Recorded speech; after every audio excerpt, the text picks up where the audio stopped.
Il y a encore énormément de travail à faire.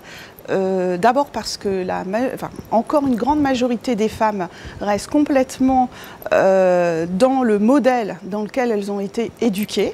Et on dit souvent qu'il faut travailler à la fois sur une nouvelle vision des hommes vis-à-vis des femmes, mais il faut d'abord travailler sur une vision des femmes vis-à-vis d'elles-mêmes. Je prends un exemple, jusqu'à pas très longtemps, et heureusement je viens de voir quelques articles qui le montrent, beaucoup de femmes avaient peur de dire qu'elles étaient féministes.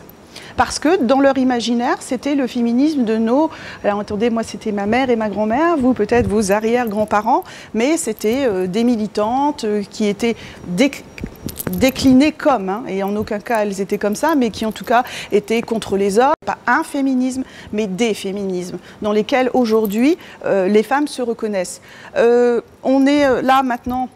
toutes les trois, l'une devant l'autre, vous êtes des femmes, je suis une femme. Pour moi, travailler, être aujourd'hui dans cet espace, c'est simplement être féministe. Il faut avant toute chose lutter contre les stéréotypes. Pourquoi est-ce qu'aujourd'hui on a d'abord pris la fenêtre d'ouverture de la discrimination par les stéréotypes? Parce que la discrimination vient en finale, mais elle vient de quoi? Elle vient de tous les stéréotypes. On le verra, on l'abordera cet après-midi, les stéréotypes sont souvent traités avec humour. Or, malgré tout, ils peuvent mener, à force d'être entre elles, même s'il y a des stéréotypes qui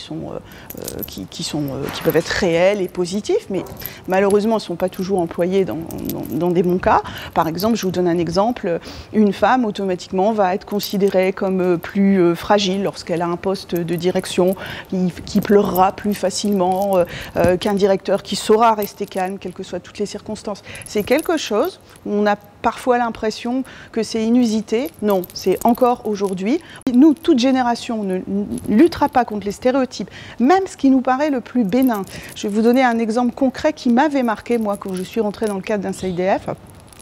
C'est l'école maternelle. Vous êtes né avec l'école maternelle, je suis née avec l'école maternelle.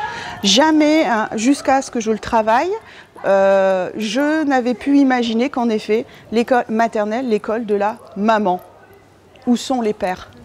Et dans le cadre des CIDF et de la maison mère, le CNIDF, on n'est pas pro-femme et contre-homme. Notre travail aussi, c'est de faire en sorte que leur père ait leur place au sein du couple et en tant que parent. En aucun cas, on veut qu'il y ait un niveau zéro de l'individu. On est des hommes, des femmes, et de toute façon, nous sommes différents de par notre constitution physique. Donc pourquoi faire ça? Par contre, on veut, oui, l'égalité à tous les niveaux où ça, c'est tout à fait possible dans l'évolution de la société et dans les préjugés qu'on peut avoir.